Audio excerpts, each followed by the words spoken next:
ทิศทางของลมยังคงแปรปรวนยังไม่แน่ทิศกรมอุตุนิยมวิทยาจึงยังไม่ประกาศเตือนเข้าสู่ฤดูฝนสำหรับในวันนี้ประกาศเตือนของกรมอุตุนิยมวิทยาเรื่องพายุไซโคลนโมคา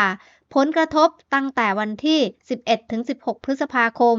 ฉบับล่าสุดฉบับที่ 3 ผลกระทบจะเป็นเช่นไรและคลื่นลมบริเวณทะเลอันดามันจะสูงขึ้นสภาพอากาศของประเทศไทยจะมีฝนตกดีงามตกอย่างต่อเนื่องตั้งแต่วันนี้ไปจนถึง 15 พฤษภาคม